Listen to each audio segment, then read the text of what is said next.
नमस्कार, मैं सोनू राणा और आप देख रहे हैं रियल न्यूज़ भारत। और हमारे साथ बाराडीह पंचायत के नए चेयरमैन, नए पैक्स अध्यक्ष सौरभकांत सागर जी मौजूद हैं। और ये 15 साल सत्ता में रहे पैक्स अध्यक्ष को हरा करके बहुत जोश और उमंग के साथ इनको जनता चेयरमैन बनाई।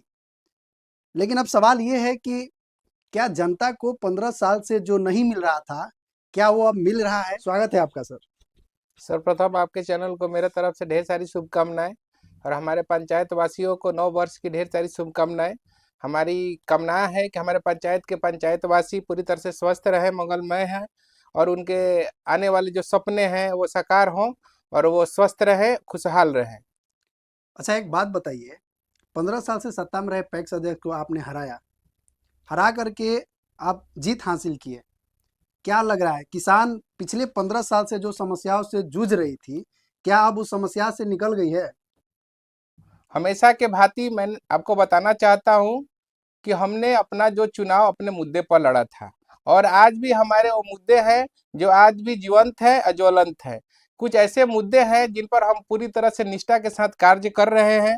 जैसे किसानों के कुछ ऐसी समस्याएं हैं जिनको मेरे जीत के 1 साल पूरे हो जाने के बाद भी उनको भी मैं पूरा नहीं कर पाया हूँ।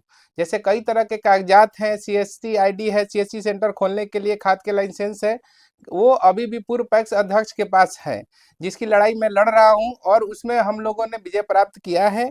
और तुरंत मैं अपने किसानों को ये बताना चाहता हूं कि उनको जल्द से जल्द खाद के लाइसेंस निर्गत कराकर उन्हें खाद वितरण किया जाएगा। मैं सीएससी सेंटर भी खोलने जा रहा हूं और साथ में हम अपने पंचायत में पैक्स द्वारा संचालित मिनी बैंक भी खोलने जा रहे हैं।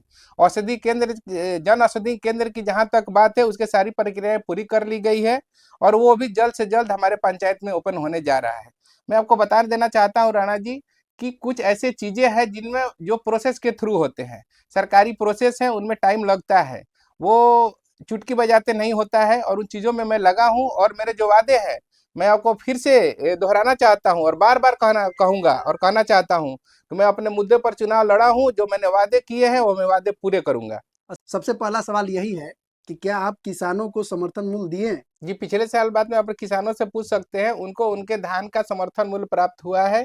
इस बार क्या है, सरकार ने कई तरह की नीतियों में बदलाव किया है। अभी क्या है कि सरकार की जो ये नीति है, किसानों से पैक्स द्वारा किसानों से धान लिया जाता है और उसे मिल में एसएफसी को दिया जाता है। इसमें चावल का जो परसेंटेज है वो 68% देना पड़ता है और जबकि अभी इस बार जो चावल धान हुआ है उसमें जो चावल का यील्ड है वो मात्र 60% आ रहा है। तो 68% और 60% के बीच में जो ये हमारे मुद्दे की जो हमारे ये जो परेशानियां है उसको लेकर हमारे जो वरीय पदाधिकारी है, सहकारिता डिपार्टमेंट है, पैक्स अध्यक्ष और मिलों के बीच में जो ये कन्फ्लिक्ट चल रहा है उनके लेकर हमारे चर्चाएं चल रही है और इसको भी हम लोग जल्द से जल्द दूर करेंगे और किसानों को उनके जो धान है उनको हमेशा की तरह उनके अच्छे मूल्य और समर्थन मूल्य प्राप्त हुए थे और होंगे। किसान को हर घर हम खाद उपलब्ध कराएंगे, ये आपने किसानों से वादा किया था चुनाव लड़ते टाइम में। क्या ये बात सही है और ये आप इस मुद्दे पे खरे उतरे हैं? मैं जो वादा किया था उसको मैं पूरा करूंगा और इस प्रोसेस में लगा हूं कि खाद के लाइसेंस निर्गत कराने में हमको काफी कठिनाइयों का सामना करना पड़ा। पूर्व पैक्स अध्यक्ष के द्वारा खाद के लाइसेंस, सीएसटी आईडी, पासवर्ड वगैरह जितनी भी कागजात थे वो जब्त करके रखे गए थे। उनके अपने सगे पुत्र ही इसमें प्रबंधक थे और आपको पता होना चाहिए कि पैक्स में जो प्रबंधक होता है, पैक्स का एक बहुत ही महत्वपूर्ण अंग होता है, उसमें पैक्स की बहुत सारी शक्तियां निहित होती है। तो इस खाद्य लाइसेंस निर्गत कराने में हमें कई कठिनाइयों का सामना करना पड़ा क्योंकि पूर्व पैक्स अध्यक्ष और पूर्व प्रबंधक द्वारा हमें खाद का लाइसेंस और कई कागजात नहीं दिए गए, जिसके चलते इन चीजों में इतनी विलंब हुई है। अब इन चीजों पर मैंने इन चीजों को अब प्रोसेस को पूरा कर लिया गया है और जल्द से जल्द मैं अपने किसानों को उनके घर घर खाद पहुंचाऊंगा और मैं सीएसटी सेंटर खोलने भी जा रहा हूं और आने वाले 26 जनवरी को उसके भव्य तरह से मैं उद्घाटन भी करूंगा। जनता के द्वारा जो चीजें हैं, जनता को जो चीजें चाहिए उनको उनको सौंप दिया जाएगा। अच्छा, एक चीज और है, ये हम देख रहे हैं कि मतलब किसान द्वारा ये बोल चलाया जा रहा है कि इस बार पैक्स अध्यक्ष ने धान को जांच कर रहे हैं, मतलब धान जो है उसको जांच किया जा रहा है कि इसमें नमी कितना है। क्या यह बात सत्य है? ये 100% सत्य बात है। इस बार जो धान का जो धान हुआ है उसमें मैंने बताया आपको कि उसमें जो यील्ड है, तो धान का में जो चावल आ रहा है वो काफी कम मात्रा में है। और धान के हार्वेस्टर के कटिंग के कारण, हार्वेस्टर द्वारा काटने के कारण धान में मॉइस्चराइजर ज्यादा आ रहा है, जो कि सरकार द्वारा कहा गया है कि 17% मॉइस्चराइजर द्वारा ही किसानों के धान को अधिप्राप्ति करना है। लेकिन इस बार किसानों के धानों में 22-24 मॉइस्चराइजर आ रहे थे। तो इस तरह से नमी मापक यंत्र द्वारा नमी जांच कर कर किसानों को धान का अधिप्राप्ति की जा रही है। किसानों को ये सलाह भी हम देते हैं कि आपके धान के भी अधिप्राप्ति की जाएगी। जब तक इसके मॉइस्चर खत्म हो जाते हैं उसके बाद हम आपके अधिप्राप्ति सेंटर पर लाइए और हम आपके धान का अधिप्राप्ति करेंगे। तो धानों में इस बार मैं पूर्व में भी आपको बताया कि धान में जो चावल का परसेंटेज है वो काफी कम हो गया है। पहले जिस 100 क्विंटल पर 68% धान मिलों द्वारा चावल उपलब्ध कराया जाता था, और मिलों द्वारा उसमें 60% कहा जा रहा है। तो ये इस बार पैक्स के लिए बहुत धर्म संकट उत्पन्न है कि जो ये 60 और 68 के बीच में 8 किलो चावल का जो मार्जिन है, इसकी भरपाई कौन करेगा? किसान तो नहीं कर सकते हैं। किसानों से आप ज्यादा धान नहीं ले सकते हैं। अगर किसानों से आप ज्यादा धान नहीं लेते हैं तो इतने 8 किलो चावल मिल द्वारा काट लिए जा रहे हैं, इसको एसएफजी में कौन भरेगा? इन सब मुद्दों को लेकर मैं खुद पर्सनली अपने सहकारिता मंत्री से मैं मिला हूं, अपने डीसीओ से मिला हूं। मिल जो है हमारे, जो जिनसे हम टैग हो रहे हैं, उन मिल मालिकों से मिले हैं कि इस समस्याओं को समाधान किया जाए ताकि किसानों पर एक्स्ट्रा बोझ न आए। अच्छा, ये पहले भी था या अभी मतलब ज्यादा हो गया है? नहीं, इस बार इस बार हुआ है। पहले 100 किलो के धान में 68 किलो चावल होता था और मिल द्वारा 68 किलो चावल प्रोवाइड किया जाता था। लेकिन इस बार मिलों द्वारा ऐलान कर दिया गया है कि नहीं, 100 किलो धान में हम 60 किलो चावल ही देंगे।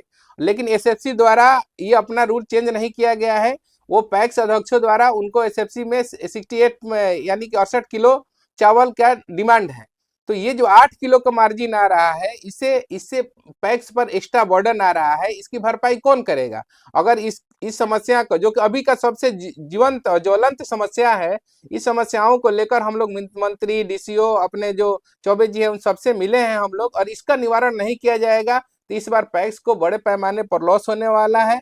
सहकारिता में और हमारे जो किसानों के लिए पैक्स एक महत्वपूर्ण अंग है जिसे किसानों को सुदृढ़ किया जा सकता है। अगर वही पैक्स घाटे में हो, वही पैक्स को कठिनाइयों में हो, तो किसानों का विकास नहीं किया जा सकता है। सरकार को इस मुद्दे पर जल्द से जल्द, हमारे जिला अधिकारी महोदया है, उनको जल्द से जल्द इनसे निर्णय लेना होगा कि जो ये 60% और 68% के जो समस्या है उसको कैसे दूर किया जाए।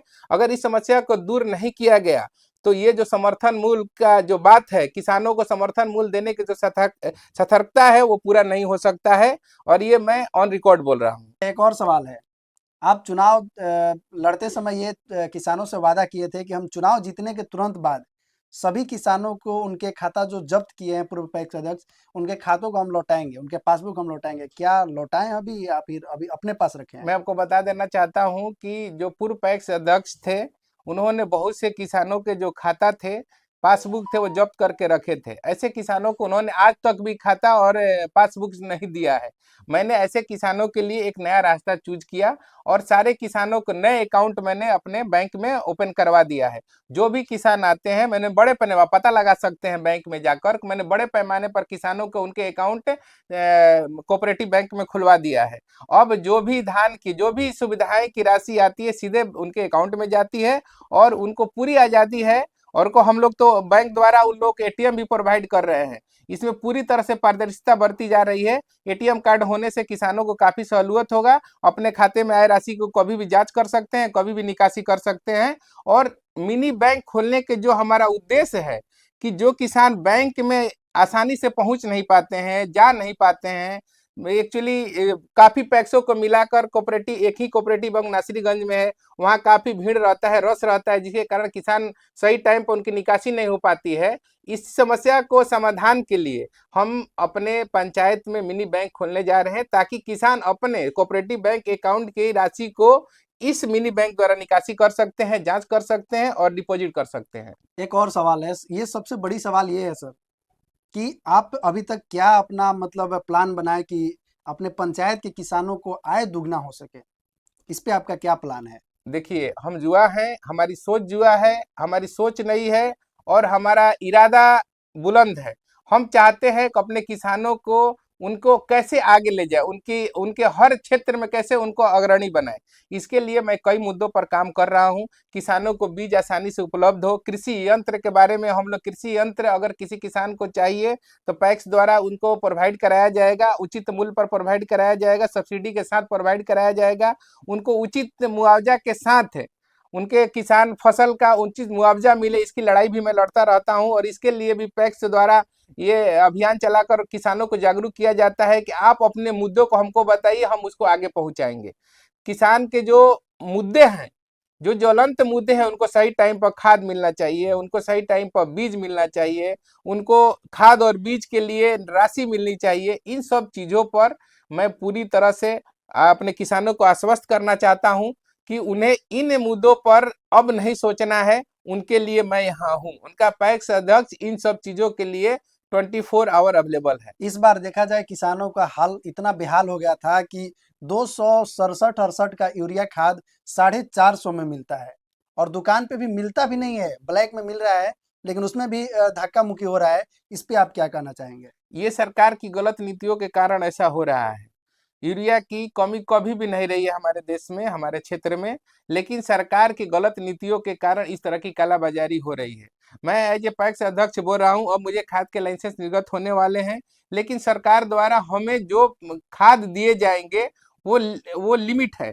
उनको वो सीमित मात्रा में खाद प्रोवाइड किया जाता है, पैक्स अध्यक्षों को सीमित मात्रा में खाद प्रोवाइड किया जाता है। लेकिन जितना भी प्रोवाइड किया जाएगा, अगर उतने किसानों को हम लाभान्वित करते हैं तो जो खाद विक्रेता है उनकी जो मोनोपोली है पंचायत में चाहे क्षेत्र में, वो मोनोपोली कम होगी। मान लीजिए, मैं एक उदाहरण द्वारा आपको समझाना चाहता हूँ। सरकार द्वारा अगर मुझे 400 बोरा खाद उपलब्ध कराया गया, तो अगर हमने 400 किसानों को वो उचित मूल्य पर दिया, तो बाकी जो किसान है, जो खाद विक्रेताओं के पास उसी मूल्य पर खाद लेकर आएंगे और इस तरह जो खाद विक्रेताओं की मोनोपोली है वो खत्म हो जाएगी। जो खाद बिक्री में बड़े पैमाने पर धांधली हो रही है वो खत्म हो जाएगा। तो मैं जल्द से जल्द इस पर ये कहना चाहूंगा, मैं किसानों को, अपने पंचायत के किसानों को आश्वस्त करना चाहूंगा कि जल्द से जल्द उन्हें मेरे किया हुआ वादा मैं पूरा करने जा रहा हूं और उन्हें पंचायत में खाद उपलब्ध कराए जाएंगे। अच्छा ठीक है, मान लेते हैं कि आपके पास खाद का लाइसेंस नहीं मिला है अभी, लेकिन और भी पंचायत के और भी अध्यक्षों के पास लाइसेंस है, वो भी खाद नहीं बांट रहे हैं, किसानों को उपलब्ध नहीं करा रहे हैं सही समय पे। उन पे आप क्या कहना चाहेंगे? ये उनकी गलत नीतियां है, राजनीति बस कहिए, किसी कारण बस कहिए, अगर इस तरह से नहीं कर पा रहे हैं तो मैं उन ऐसे पैक्स अध्यक्षों को भी ये सूचित करना चाहूंगा और बताना चाहूंगा कि आप खाद, जितना भी खाद सरकार द्वारा आपको निर्गत होता है, सीमित मात्रा में जो खाद निर्गत होता है, आप सरकार से वो खाद ले, अपने किसानों को बांटे। आप किसान के प्रति जवाबदेह है। किसान आपको सेलेक्ट चुनाव में आपको जिताता है अपनी आशाओं के साथ कि ये पैक्स अध्यक्ष हमारे लिए ये सब काम करेंगे। तो मेरे आपसे अनुरोध है अन्य पैक्स अध्यक्षों से कि वो जितना भी खाद मिलता है वो ले और अपने पंचायत में बांटे। जैसा कि मैंने बताया कि लिमिट मात्रा में भी मिले खाद को बांटने से खाद विक्रेताओं की मोनोपोली खत्म होगी, उनकी धांधली खत्म होगी और उनका मनमानी रवैया खत्म होगा। अच्छा, अभी तक आपने पंचायत में कितने पंचायत में सभी किसानों को धान तो अधिप्राप्ति कर लिए हैं आप, लेकिन कितना क्विंटल किए हैं?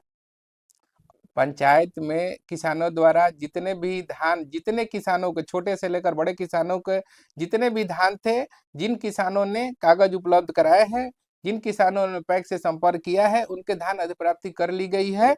कुछ किसान बचे हुए हैं, उनके भी धान अधिप्राप्ति किया जाएगा। इस बार का सही मूल्य क्या होगा?